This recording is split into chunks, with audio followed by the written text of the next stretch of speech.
Bueno, jóvenes, para respetar a las personas, como siempre les digo, que se han conectado de manera puntual, vamos a comenzar con esta clase que ya hemos acordado. Esta vez vamos a avanzar respecto a la tanatología forense. A efectos prácticos, podemos señalar que la tanatología va a ser esa rama de la medicina que va a encargarse de establecer ciertos lineamientos que puedan existir a momento de determinarse el fallecimiento de la persona, ¿no? Entonces, nos naturalmente vamos a tener que coordinar con el médico legal, les decía en clases, para tener este tipo de tanto información técnica que se pueda brindar, como también para poder determinar las circunstancias de una muerte. Dentro de este estudio que se va a realizar a través de la tanatología, vamos a señalar que, por ejemplo, vamos a poder determinar eh, cuál ha sido la causa del fallecimiento, el tiempo que ha transcurrido desde el fallecimiento y también, desde luego, la identificación del cadáver. La tanatología forense va a analizar los cambios que ocurren en el cuerpo después de ocurrida la muerte. Podemos hablar, por ejemplo, de los fenómenos cadavéricos que van a existir y cómo estos van a ayudar a determinar las causas de la muerte. En una investigación judicial, desde luego que este tipo de muertes que puedan parecer sospechosas o quizás violentas, la tanatología forense va a determinar o va a ayudarnos para esclarecer dichos hechos y proporcionar información que va a llegar a ser crucial a momento de resolver un caso, ¿no? Entonces, si bien es cierto que a través de la tanatología vamos a determinar estas situaciones, en el aspecto penal, el médico va a aclarar si el hecho ocurrió, por ejemplo, por la acción y omisión de terceros, o bien si el individuo actuó contra sí mismo. En la clase anterior hablábamos del suicidio y de todos los tipos de suicidio que existen y cuáles son los más comunes en el país, ¿no? Es así que la tanatología va a comenzar con este diagnóstico y naturalmente, transcurrido el tiempo, como ustedes entenderán, van a existir tal vez ciertas complicaciones, por llamarlo de alguna manera, pero que de igual manera la tanatología va a determinar cada uno de estos aspectos. Cuando nosotros hablamos de la muerte, vamos a señalar que van a existir tipos de muertes, ¿no? Por ejemplo, podemos hablar de una muerte natural. Cuando hablamos de la muerte natural, vamos a poner como un ejemplo y también como un tipo de muerte natural, por ejemplo, a la muerte por proceso terminal. Va a ser aquella en la que seguimos perfectamente la evolución de los diferentes eventos que puedan dar lugar a la muerte del sujeto de forma progresiva e irreversible, ¿no? Entonces podemos hablar, por ejemplo, del cáncer. Si alguna vez ustedes han tenido alguna amistad o algún familiar que lastimosamente ha transcurrido en esta enfermedad, claramente pueden ustedes saber que este tipo de enfermedades terminales lastimosamente van avanzando de manera periódica en el organismo de una persona y es algo irreversible, ¿no? Hay cierto porcentaje que puede ser tal vez que puede superar dependiendo en qué tipo de etapa se detecta el cáncer, pero en la mayoría de los casos es un tema irreversible que va destruyendo poco a poco el cuerpo de una persona, ¿no? Entonces, ese va a ser un tipo de muerte natural. Reitero, la muerte por proceso terminal. También va a existir otro tipo de muerte natural que va a ser la muerte repentina. Va a ser aquella que se desata en corto tiempo, acabando rápidamente con la vida de una persona, ¿no? Es típico hablar de este tipo de muertes, por ejemplo, cuando hablamos de un paro cardíaco, ¿no? Naturalmente que el diagnóstico en este tipo de muertes va a tener ciertas peculiaridades y va a ser necesaria la intervención del médico legal o del médico forense para constatar este tipo de situación. A veces pareciera que no es necesario, a veces uno ve en las, en las noticias que día a día muestran en el país que sí o sí se dispone la autopsia legal de una persona. Entonces, a veces pareciera que ya es algo obvio que es lo que ha sucedido, pero generalmente siempre van a solicitar, en la mayoría de los casos, que se realice la autopsia de ley, ¿no? También podemos hablar de otro tipo de muerte natural que va a ser esta muerte súbita. Esta muerte súbita, que es un término médico forense, que hace referencia precisamente a la existencia de una muerte de manera inesperada en un sujeto sin antecedentes clínicos, sin haber tenido tal vez algún antecedente médico y que ocurre este desenlace de manera instantánea, ¿no? Por ejemplo, si hablamos de este tipo de muerte, podemos señalar que no existe un proceso, como les decía, por ejemplo, el del cáncer, ¿no? O también como hablamos de la muerte repentina. En la muerte repentina ya pueden existir dolencias, ya pueden haber tenido antecedentes de preinfartos y repercute con este tipo de situación.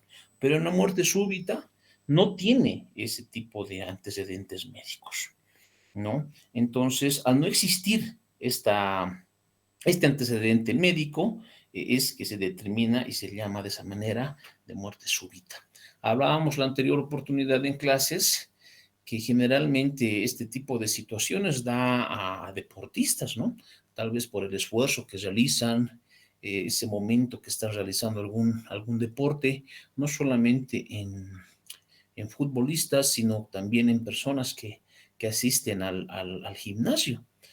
Uno creería que esas personas, por el hecho de practicar algún deporte, estarían, pues, como llaman generalmente, en buen estado físico, pero es complicado el determinar por qué sucede este tipo de muerte, ¿no? Así como existe la muerte natural, también van a existir las muertes violentas, ¿no? La muerte violenta va a ser aquella en la que han intervenido factores externos al organismo de la persona que ha fallecido. Son muertes violentas, todas aquellas de tipo traumático, tóxico o generada por agentes físicos. Este tipo de muerte va a ser, naturalmente, tiene que ser investigada de forma minuciosa para ofrecer el máximo de datos para la administración de la justicia, ¿no? Con los datos que se puedan obtener, se podrá establecer los diferentes tipos de responsabilidad que puedan existir. En este cuadrito que les muestro, básicamente es un resumen de lo que estamos hablando y al referirnos para que no queden dudas, por ejemplo, de la muerte local, vamos a señalar y aclarar que esta muerte local en el cuerpo de una persona es también llamada necrosis, ¿no? Se refiere a la muerte de células o tejidos en una parte específica del cuerpo debido a daño o falta de riego sanguíneo. Cuando hablamos nosotros de esta muerte local, podemos hablar, por ejemplo, de una gangrena, ¿no? Es decir, que esa infección que se ha podido, tal vez, que ha podido afectar a las extremidades, por ejemplo, a los pies o a las manos, que determina con ya la insensibilidad de esa parte del cuerpo, ¿no? Cuando nosotros hablamos de este tipo de muerte local, generalmente pueden ser producidas por traumatismos, por heridas o quemaduras que pueden dañar los tejidos y causar este tipo de necrosis. Cuando hablábamos de las quemaduras, también señalábamos en clases anteriores que no solamente va a ser por el tema del fuego, ¿no? También puede ser a consecuencia de un frío intenso. Entonces, volviendo a lo que les decía, cuando hablamos nosotros de este tipo de muertes violentas, vamos a señalar que así como hemos podido clasificar de alguna manera a las muertes naturales, de igual manera las muertes violentas van a tener una clasificación. Las muertes violentas van a subdividirse en ese sentido en muertes violentas accidentales, donde tal vez no va a existir la voluntad por parte de persona alguna de que se produjese esta muerte, sino que se ha producido como consecuencia de eventos vistos o no controlables, ¿no? De igual manera, la responsabilidad en este tipo de muerte no va a ser determinada ante ninguna persona porque se va a establecer que ha existido un accidente. En ciertas ocasiones vamos también a señalar que puede existir cierta responsabilidad penal cuando la muerte se ha producido por imprudencia o por negligencia de alguna persona, ¿no? Es como lo que hablábamos también de el tema del homicidio, ¿recuerdan? Entonces, ¿qué pasa cuando existe alguna negligencia, algún tipo de negligencia o algún tipo de imprudencia que ocasiona un accidente fatal? ¿No? Entonces, en ese caso, si se lograría determinar, naturalmente va a existir esa responsabilidad penal que les estoy señalando. Otro tipo de muerte violenta va a ser, por ejemplo, la muerte producida por el suicida, ¿no? Ese acto en el cual una persona de manera deliberada provoca su propia muerte. Ya hemos conversado respecto a este tema, qué tipos de suicidios existen, tal vez por la desesperación, por el problema o por la situación sentimental inclusive de las personas que ha desencadenado en esta decisión para quitarse la vida. De igual manera, hablamos como un tipo de muerte violenta a las muertes homicidas, donde ahí sí va a existir la voluntad y generalmente van a actuar terceras personas para ocasionar la muerte en una persona naturalmente hemos hablado también de estos aspectos, pero en este sentido y en esta situación va a ser donde más tal vez va a jugar un papel importante el determinar esas circunstancias de cómo ha fallecido una persona. ¿Y qué es lo que va a suceder cuando existe la muerte de una persona? Ya bien sea una muerte natural o ya bien sea una muerte violenta, se va a realizar, lo que les decía momentos atrás, una autopsia legal. La autopsia que se va a realizar va a ser precisamente para identificar esta situación y para dar certeza de lo ocurrido en la muerte de una persona.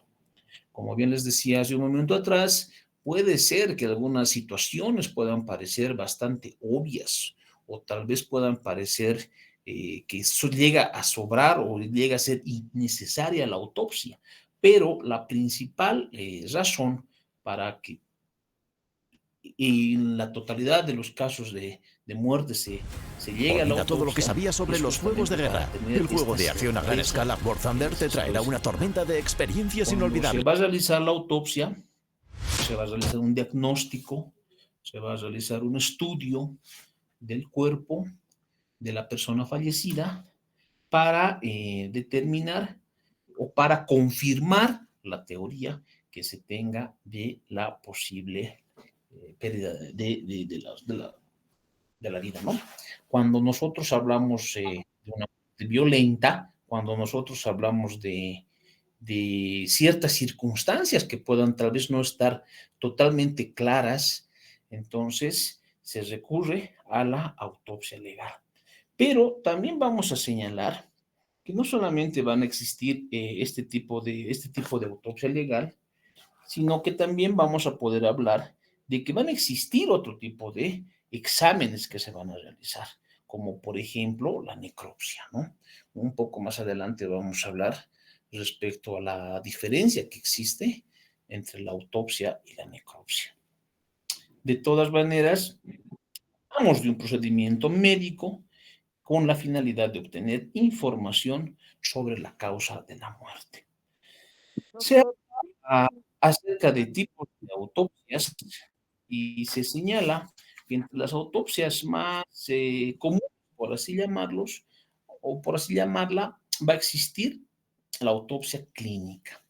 La autopsia clínica va a ser aquella que se realiza en los hospitales. Puede ser de los pacientes que han ingresado al propio hospital, puede ser de pacientes que han sido internados en la sala de urgencias o tal vez en otros hospitales. Esta autopsia clínica es un procedimiento médico que emplea la disección con el fin de obtener información anatómica sobre sobre la causa, la naturaleza, corroborar alguna complicación que haya podido existir de una enfermedad que el paciente haya podido tener, recordando y volviendo a señalar que esta autopsia va a ser la última revisión que se va a realizar al paciente, ¿no? Al hablar de algunos beneficios que pueda tener esta autopsia, vamos a señalar que se va a poder tener la causa de la muerte determinada, inclusive se van a poder detectar posibles errores diagnósticos o tal vez negligencia que haya podido ocurrir durante el tratamiento de una enfermedad, y esta información va a ser de vital importancia, no solamente para esclarecer y para determinar las consecuencias del fallecimiento, sino también, en ciertos casos, va a poder brindar cierta información en enfermedades nuevas que se puedan presentar, ¿no? Ustedes saben que a veces hay enfermedades que todavía siguen siendo investigadas por los científicos, todavía están viendo qué es lo que sucede en el cuerpo humano, y estos aspectos médicos, naturalmente que cuando se determina que la causa ha sido una de esas enfermedades un poco raras, naturalmente aporta para el conocimiento de estas enfermedades, ¿no? También van a existir, aparte de las autopsias clínicas, van a existir las autopsias fetales. La autopsia fetal hace referencia a un feto muerto en la fase fetal intermedia, y esta autopsia va a ser realizada precisamente para identificar cuál es el motivo del fallecimiento. Cuando nosotros hablamos de un menor de edad, ustedes entenderán y comprenderán que existe tal vez mayor atención y cuidado en lo que se pueda realizar, ¿no? Es un tema que se pueda determinar con exactitud qué es lo que ha sucedido cuando un menor de edad fallece. Cuando hablamos nosotros de este tipo de autopsias, jóvenes y señoritas, vamos a señalar que muy aparte de estas dos primeras que les puedo haber nombrado, que pueden ser tal vez tomadas como simplemente autopsias clínicas o médicas que se realiza por la forma en la cual un hospital pueda trabajar, o la forma en la que ellos puedan reportar este tipo de situaciones, van a existir las autopsias judiciales. Las autopsias judiciales van a ser aquellas naturalmente dispuestas por la autoridad competente, y la tanatología forense va a ser en este aspecto la que va a proveer estos conocimientos técnicos y científicos con relación a la muerte.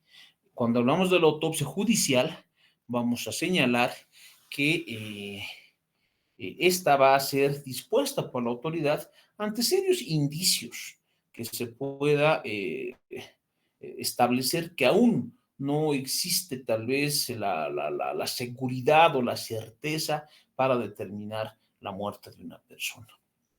como en la diapositiva que tienen ustedes presente, pueden observar, por ejemplo, que se trataba de un caso de un policía fallecido y que se ha dispuesto se realice la autopsia legal. ¿No? Entonces, sí o sí, este tipo de autopsias va a ser dispuesta y va a ser ordenada por el juez conocedor de la causa. Cuando nosotros hablamos de la autopsia, esta autopsia que les digo judicial, vamos a determinar que durante este estudio o este análisis que se pueda realizar al cuerpo, van a detectarse ciertos fenómenos que se van a hacer presentes en el cuerpo de una persona. Cuando nosotros hablamos, por ejemplo, de los fenómenos abióticos en un cadáver, vamos a señalar que estos fenómenos abióticos, también llamados como signos de muerte o fenómenos cadavéricos, son los cambios que ocurren después de ocurrida la muerte, debido a la influencia del ambiente. Estos fenómenos incluyen, por ejemplo, el enfriamiento, la rigidez, la coloración del cuerpo, aspectos que naturalmente van a presentarse dependiendo cómo ha sucedido la muerte en un cuerpo, ¿no? Cuando nosotros hablamos de la rigidez cadavérica, que también es conocida como rigor mortis, ¿verdad? Vamos a señalar que los músculos se van a contraer y van a endurecerse, comenzando generalmente unas horas después de ocurrida la muerte, ¿no? Y también van a ir desapareciendo con el tiempo. Y eso va a ser muy determinante y muy importante y determinante justamente para poder establecer la data de la muerte, para tener una idea de más o menos en qué momento ha ocurrido el deceso de una persona. Otro fenómeno que podemos hablar abiótico, también vamos a señalar, por ejemplo, la lividez cadavérica, ¿no? La lividez cadavérica, también conocida como livor mortis. En este fenómeno se va a producir la acumulación de sangre en las partes bajas del cuerpo debido a la gravedad, causando manchas de coloración púrpura rojiza, ¿no? Entonces, este va a ser también otro fenómeno abiótico. También podemos hablar de la deshidratación, es decir, cuando el cuerpo fallecido va a comenzar a perder el agua que tenía o que estaba presente en el cuerpo, lo que puede notarse, por ejemplo, en la piel y en los ojos. Esa pérdida de, del agua del cuerpo va a notarse con el hundimiento de los ojos y con la opacidad de la córnea, ¿no? Además de estos cambios principales, existen otros fenómenos abióticos que pueden observarse, como por ejemplo hablamos de la palidez cadavérica, los cambios en los ojos, que también van a ser aspectos determinantes para constatar este tipo de fenómenos en un cadáver. Pero también van a existir, así como los fenómenos abióticos, van a existir estos fenómenos bióticos, como se señala en la diapositiva, ¿no? En un cadáver, los fenómenos bióticos se refieren a los cambios y procesos que ocurren debido a la interacción de factores biológicos, es decir, las bacterias, por ejemplo, que ocurren en el tejido corporal después de la muerte, ¿no? Entonces, estos fenómenos van a ser parte de la descomposición y van a contribuir a la degradación del cuerpo. Cuando nosotros hablamos de este tipo de fenómenos bióticos, vamos a señalar, por ejemplo, que va a existir la putrefacción. Esta putrefacción va a ser la descomposición de los tejidos por la acción de bacterias y otros microorganismos presentes, ¿no? Estas bacterias, generalmente de las que habitan en el intestino de las personas, se multiplican y llegan a degradar las proteínas del cuerpo, produciendo gases y otros productos de desecho. ¿Alguna vez han debido ustedes asistir a un velorio, a algún familiar, tal vez que lastimosamente haya fallecido, y hacen todo un proceso, ¿verdad? No le cambian la ropa, lo asean y lo ponen directamente al ataúd, sino que las funerarias realizan todo un procedimiento. Aparte de tal vez coserles la boca, les ponen ciertos químicos para evitar la emanación de gases, y por eso tampoco puede una persona fallecida estar pues en el velorio más de una noche, porque justamente ya empieza la descomposición del cuerpo humano, ¿no? Entonces hay una formación de gases, que eso naturalmente no va a poder ser controlado de manera efectiva si durara más de una noche o 2 noches el velorio. De igual manera, otro fenómeno biótico que podemos señalar va a ser esta formación de gases, y también podemos hablar de los cambios en el color, ¿no? La descomposición que se va a generar va a causar esta decoloración de los tejidos, comenzando con unas manchas verdosas en el abdomen y luego extendiéndose a otras áreas del cuerpo. También podemos hablar de otro fenómeno biótico, a la reducción esquelética, ¿no? Eventualmente la descomposición reduce el cuerpo a un esqueleto con la eliminación de los tejidos blandos. Todos estos fenómenos, como les decía, van a ir dependiendo del tiempo y de la data de la muerte de una persona. Cuando nosotros hablamos de esta autopsia médico-legal, vamos a señalar que muy aparte de poder determinarse el origen de la muerte y la causa de la muerte, los jueces y los jueces de los juzgados van a, sobre todo, disponer que se realice este tipo de estudios ante la muerte violenta, ¿no? Es correcto lo que dice acá, que la causa de la muerte, para tranquilidad inclusive de los familiares o de las personas cercanas a una persona fallecida, va a ser tal vez necesaria o va a ser imprescindible que se pueda realizar este tipo de autopsia médico-legal. También para determinar si la muerte ha sido natural, si fue violenta, en algunos casos muy raros, pero sí existentes, van a ser indeterminados o sin clasificar. Y sobre todo, y va a ser algo totalmente imprescindible en la muerte violenta, para determinar lo que ha ocurrido dentro de un accidente, en un homicidio, en un suicidio, o también en causas indeterminadas, pero donde se demuestre que la muerte ha sido violenta.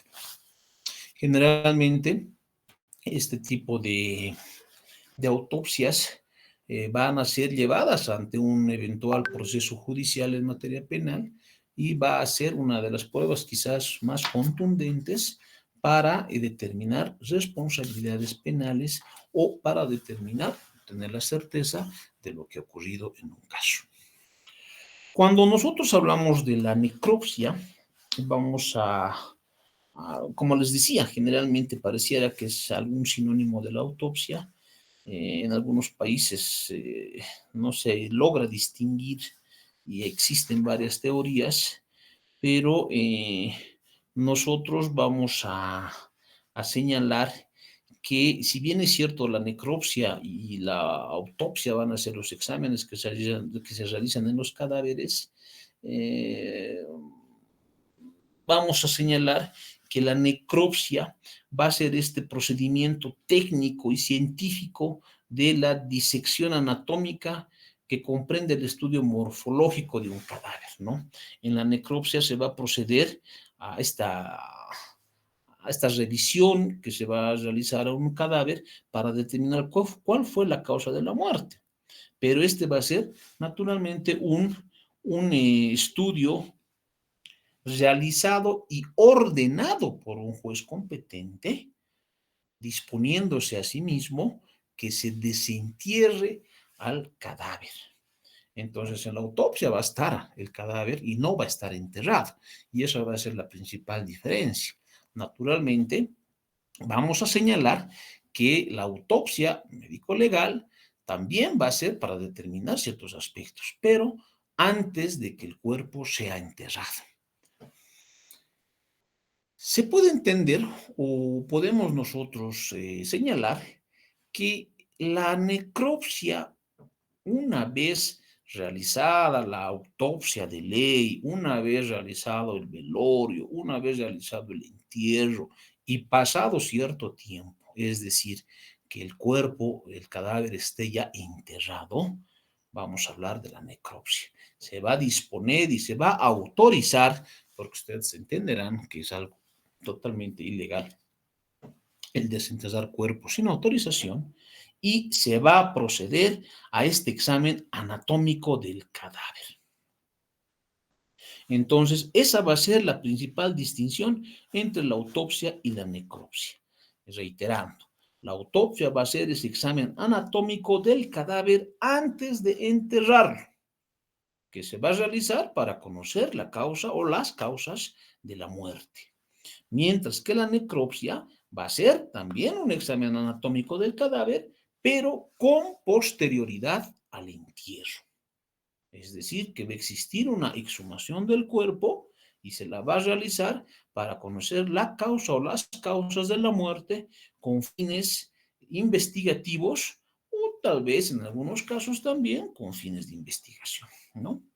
La investigación criminal hace énfasis en el uso de este método científico para establecer este tipo de evidencias que les señalaba, ¿no? Entonces, sí o sí, necesariamente va a tener que ser autorizada, les reiteraba, por un juez ante posibles indicios que todavía no se hayan podido colectar de manera correcta. Se realizará un examen externo, se realizará también un examen interno y se van a tomar muestras de lo que ellos crean y naturalmente de lo que ellos consideren necesario, dependiendo las circunstancias o dependiendo también la posible situación que haya podido ocurrir como teoría del delito, ¿no? Entonces, eh, Doc, ¿y cuáles serían ya esas muestras? tenemos, perdón, ¿Cuáles serían esas muestras? Como por ejemplo, usted me está hablando de de las tomas de muestras en muestras una. autopsia, o en esa necropsia lo que dice. Ya. En la necropsia. A ver, en la necropsia, por ejemplo, vamos a señalar que va a ser este tipo de proceso crucial para determinar las causas de la muerte, ¿verdad? Pero se va a realizar, como dice acá en la diapositiva, primero la inspección externa. Y ahí va a comenzar la colección de muestras. Se va a realizar una evaluación inicial del cuerpo. Por ejemplo, le puedo señalando o registrándose cualquier lesión, una herida, una característica que pueda ser relevante. Le vuelvo a repetir, en el entendido de cómo haya fallecido esa persona, ¿no? Con un disparo, arma blanca o algo relacionado a ese estilo. Entonces, ahí va a comenzar la toma de muestras, con la inspección externa. Luego se van a realizar las aperturas de las cavidades, donde, por ejemplo, en la cavidad torácica y abdominal se van a poder acceder a los órganos internos y también se van a colectar las muestras en ese caso. En algunos casos también van a extraerse los órganos principales. Hablo del corazón, de los riñones, inclusive hasta el cerebro, que se van a extraer cuidadosamente para que se realice la, la, la, la revisión. Y también, sobre todo, en qué casos tal vez van a ser un poco más comunes, van a ser para tomar muestras de tejidos. Se van a tomar muestras de tejidos, de órganos específicos, por ejemplo, de las áreas que existan o que hayan existido lesiones que tal vez no hayan podido observarse antes de la exhumación del cuerpo. Ese tipo de muestras van a colectarse. Entonces, este tipo de estudio, de revisión que se va a realizar, tiene que ser efectuada de una manera rápida. Imagínense ustedes que al transcurrir ciertas horas del fallecimiento de una persona, ya comienzan, como les decía momentos atrás, a emanarse gases, existe la putrefacción y otros fenómenos cadavéricos. Imagínense cuando esto transcurre días, meses o inclusive años. O sea, el cuerpo está totalmente en descomposición. Y más aún cuando se lo exhuma, esa descomposición tiende a acelerarse, ¿no? Entonces, en resumen, esa toma de muestras va a ser este proceso meticuloso que evidentemente va a requerir un conocimiento especializado, una atención sumamente delicada a los detalles que puedan servir para proporcionar este tipo de información a las autoridades judiciales, ¿no? En este caso, por ejemplo, que les pongo en la diapositiva, como ustedes pueden observar, se trata de una necropsia que ha sido instruida, por, en este caso, por ejemplo, en el tema de una enfermera que ha fallecido a consecuencia de golpes en la cabeza, ¿no? Entonces, dependiendo, ustedes entenderán que no todos los casos, como les decía en clases pasadas, si bien pueden existir ciertas similitudes, no todos los casos o no todos los asesinatos, homicidios o lo que ustedes quieran van a ser pues, realizados de la misma manera. Pueden existir ciertas similitudes entre uno u otro caso, pero cada caso es único.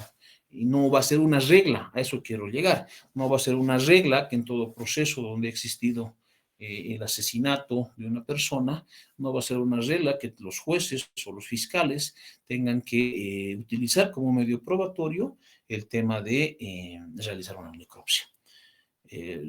Naturalmente tiene que existir la fundamentación de por qué se está solicitando se realice este tipo de análisis, ¿no? Pero, como les decía, es para determinar aspectos que no han podido todavía ser dilucidados. Y la necropsia va a tener una forma y un protocolo de ser realizada porque entenderán ustedes que va a tener que ser totalmente detallada y la forma en la que se va a realizar la necropsia va a tener que poseer un procedimiento técnico y científico. Doctor, Sí, adelante. disculpa que le interrumpa. Doctor, quisiera saber, para poder solicitar la necropsia, ¿se puede hacer en cualquier fase de lo que vendría a ser el proceso? Porque hay que recordar que la fase de investigación normalmente la tenemos con fiscalía y luego de la acusación formal pasamos también con lo que son juzgados. ¿Se puede solicitar en la fase de investigación en fiscalía la necropsia si se vea necesario lo mismo o sí tiene que ser ya con juzgados? La necropsia, y le vuelvo a repetir, dependiendo las circunstancias del hecho, ¿no? Ningún hecho va a ser idéntico. Pero esa solicitud de la necropsia va a ser atendida por un requerimiento fiscal o en algunos casos, aunque no pueda parecer muy común o muy cotidiano, también la solicitud de las partes. Entonces, si usted se pone a pensar, joven, va a tener que haber transcurrido cierto tiempo desde el inicio de las investigaciones para, en el entendido de que el cuerpo, de que el cadáver ya se va a encontrar enterrado. Entonces, si se considera prudente o se considera oportuno, la necropsia va a poder ser solicitada también por las partes. Generalmente, como les decía, un requerimiento fiscal o una disposición del juez va a ser tal vez una solicitud de oficio que se pueda realizar para determinar ciertas situaciones aún no determinadas. Pero dependiendo cómo se vaya desenvolviendo el tema de la investigación, qué medios probatorios se hayan podido colectar o qué situaciones se puedan, tal vez ustedes bien saben que pueden existir nuevos indicios y nuevos hechos pueden dar en el transcurso de la investigación, entonces como consecuencia se tiene esta solicitud de la necropsia. ¿Ya? Entonces, volviendo a lo que les explicaba, este protocolo de necropsia va a ser la que se lleve adelante de una manera sumamente cuidadosa. Cuando nosotros hablamos de esta evidencia física que se puede colectar de un cuerpo, vamos a señalar, por ejemplo, que existe la posibilidad de que en el momento de fallecer una persona, puede haberse, por ejemplo, puede existir la posibilidad de que el agresor haya dejado algunos rastros, ¿no? No solamente en la escena del crimen, sino en la víctima.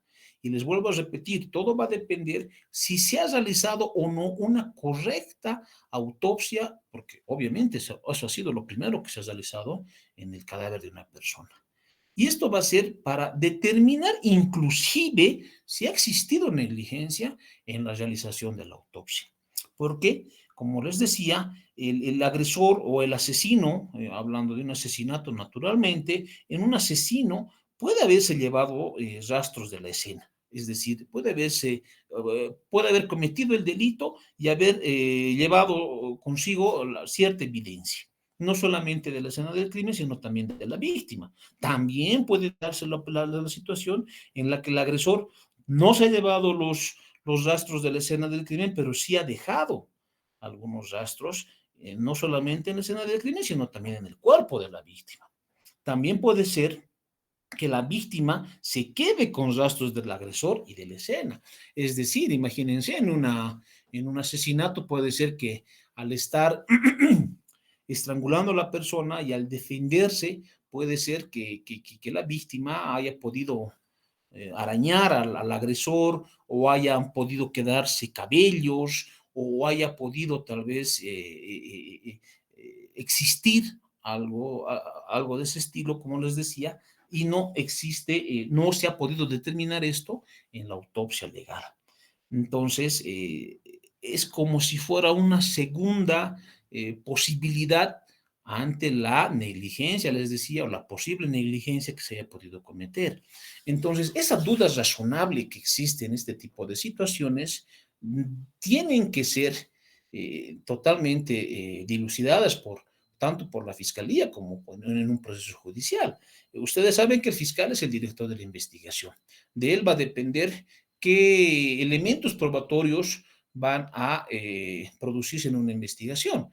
Pero, como también les decía en clases pasadas, en nuestro país, ¿qué es lo que sucede? En nuestro país, el investigador, con los pocos medios que pueda tener a la mano, y hablamos de policías, y no es por hablar mal de la policía, por favor, no me lo tomen así, la policía boliviana, con los pocos medios que tiene al alcance, realiza este tipo de situación, ¿no? Ahora, yo les hago la siguiente pregunta, y bueno, y si alguien piensa distinto, los respeto completamente, pero ¿ustedes creen que un policía que no tiene esa especialidad o esa formación como existe en otros países puede tener cierta iniciativa o puede tener cierto conocimiento básico de cómo va a llevar adelante la investigación?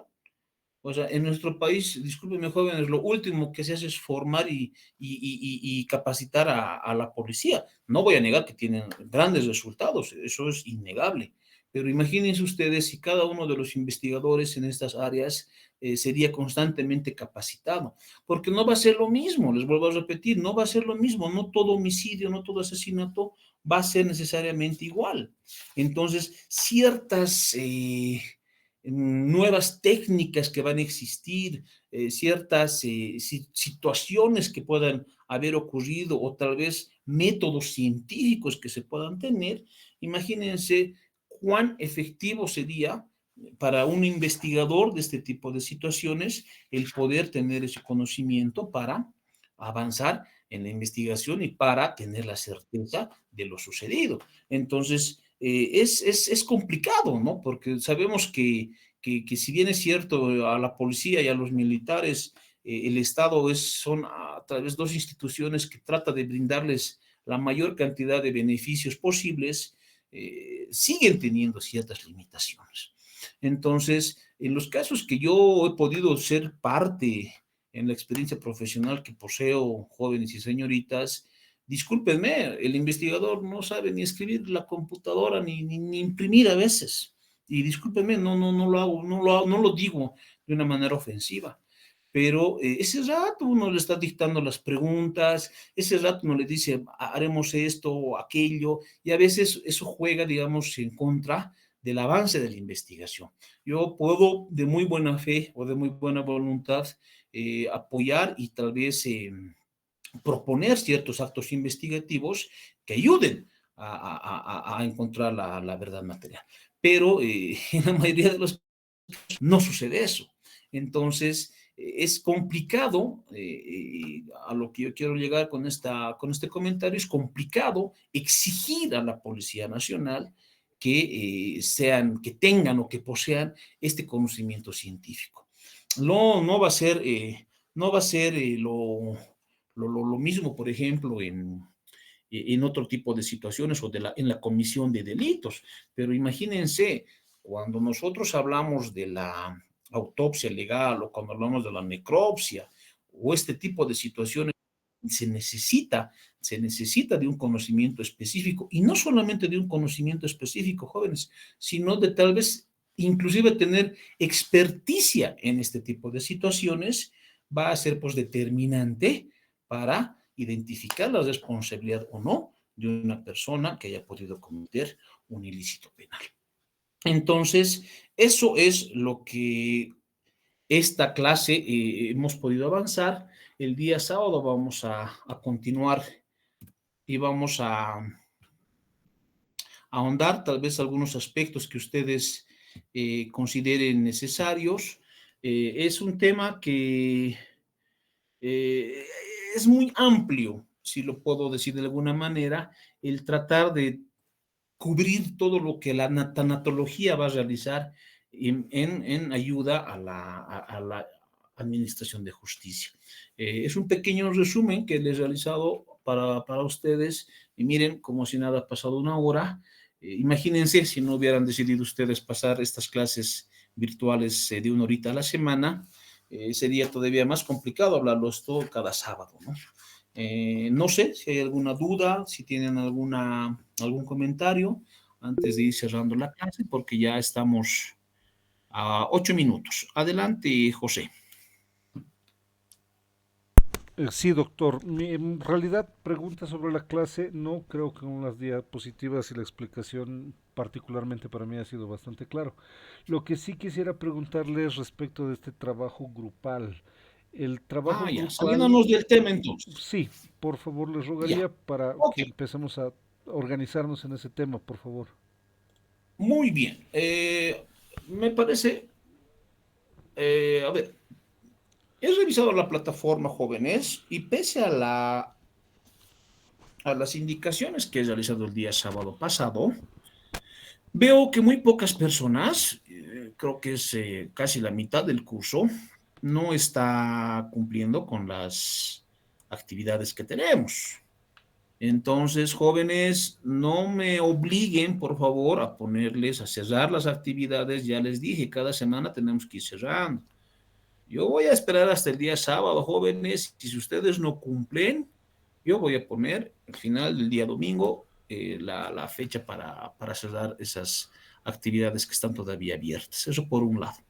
Segundo, en la pregunta de su compañero va, creo, al tema del trabajo grupal, ¿verdad?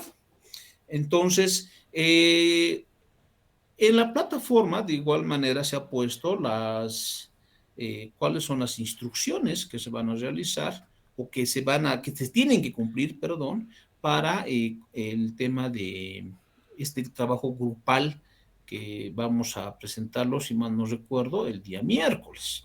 Entonces, dentro de las instrucciones tal vez más importantes que se encuentra ya en la plataforma, estaba, por ejemplo, la conformación de un grupo de 4 o 5 personas. Como, bueno, yo voy a dejar que sea este tema por amistad y por lo que cada uno decida hacerlo, ¿no? Ahora, por favor, No creo que no puedan organizarse en grupos de 4 o 5 personas, háganlo por afinidad. Se va a elegir un tema de los avanzados, entonces estamos ya avanzando 4 temas, si mal no recuerdo, y el sábado vamos a terminar de avanzar otro tanto de temas. Si ustedes se han fijado la actividad, recién se va a abrir el día sábado, luego de las clases. Y puse esa fecha precisamente para avanzar lo que podamos hasta el día sábado y ustedes tengan más posibilidad o tengan más de dónde elegir, si me dejo entender. Va a ser un tema de los cuales ya hemos avanzado, ¿no? Ustedes cogen el tema de su preferencia o el que más les guste o el que crean que es más interesante y una vez que elijan el tema, vamos a hablar de la tanatología, podemos hablar de las lesiones, vamos a hablar de la ética y todo lo que hemos avanzado. Simplemente como ejemplo les digo, van a ustedes a realizar una pequeña introducción, un desarrollo del trabajo según el tema que hayan elegido, y lo que les puse ahí de la ratio decidendi de 2 casos es como una referencia. Entonces, en este caso, solamente hablándoles, por ejemplo, de esto último que hemos hablado, ¿no? De la necropsia. Entonces, ustedes me dirán o me pondrán en su trabajo, como el caso ocurrido en la gestión 2021 en Cochabamba, Bolivia. En el caso donde tal persona asesinó y se dispuso esto y existe este referente jurisprudencial, plasmado en la sentencia constitucional o perdón, auto supremo o lo que ustedes quieran, tal, donde se ha dispuesto tal situación. Entonces, ese es el trabajo. Ustedes me tienen que explicar de una manera referencial si han encontrado o si han podido encontrar un referente jurisprudencial obviamente relacionado al caso. Ahora, no les voy a decir que hagan, estimados jóvenes, si ustedes no consiguen, no les voy a decir, no tiene esta parte y el trabajo está mal. Pero jóvenes, no me van a decir que no existen para todos los casos, por lo menos, una referencia jurisprudencial. Entonces, es solamente un ejemplo que se tiene que dar.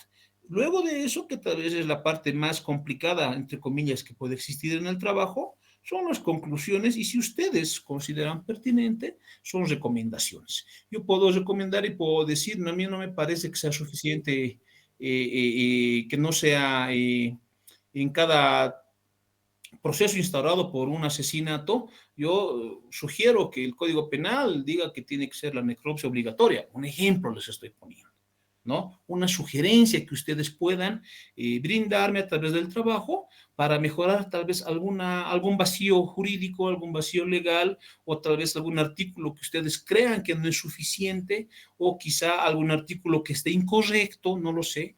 Si ustedes creen pertinente también mencionar eso en su trabajo, lo pueden hacer. Por eso es que en esa última parte yo les puse si corresponde.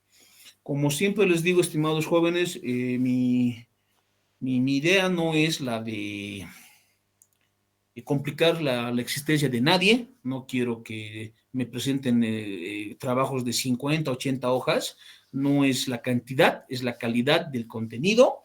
Entonces, depende de ustedes cómo lo hacen. Si ustedes quieren hacer cuadros, hacen cuadros. Si ustedes quieren poner gráficos, ponen gráficos. Si quieren pura teoría, es pura teoría. Ya dejo elección de cada uno de ustedes. Naturalmente, yo voy a revisar cada trabajo y en función a cómo este trabajo ha sido realizado, se va a ponderar la nota. Eso es básicamente. No sé si hay otra duda respecto al trabajo. Por mi parte, no. Muchas gracias, doctor. No, no es nada, José. Doc, ¿Alguien más? yo sí. Entonces, Adelante. formamos los grupos el sábado.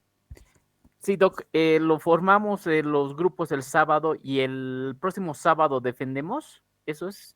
No, mi estimado, solamente va a ser una presentación No es- que es el martes 22 de julio. En función ya, a lo que perfecto. presenten, a lo que yo revise, vamos a tener otras actividades, pero discúlpenme, no comparto mucho el realizar exposiciones porque es como perder una clase realmente, porque unas 2 horas vamos a tardar en exponer cosas que podemos utilizarlo de mejor manera. Ahora, si ustedes quieren exponer, no tengo ningún problema, pero no creo que sea necesario. ¿no? Entonces, eso era para el colegio, cuando todos veníamos con ternito, con corbata y exponíamos lo que hemos aprendido de memoria sin entender siquiera, ¿verdad? No se salí de estimados jóvenes, no, no se preocupen. ¿Algo más? Listo, gracias. Creo que nada más. Nuevamente, José, a tiempo de agradecerle, le voy a pedir, por favor, que nuevamente suba esta clase a YouTube y podamos cargar en la plataforma, ¿sí? Perfecto, doctor. Por favor. Claro que sí, voy a seguir el mismo procedimiento de la semana pasada, es decir, lo voy a subir a YouTube, voy a mandar el enlace al WhatsApp y ya usted dispone de... Excelente, excelente. Muchas gracias. Gracias por la atención, estimados jóvenes, señoritas. Tengan un buen descanso. Nos vemos el día sábado. Buenas noches. Buenas Buenas noches. noches, doctor. Gracias, Buenas gracias. noches, doctor. Buenas noches. Buenas noches a todos.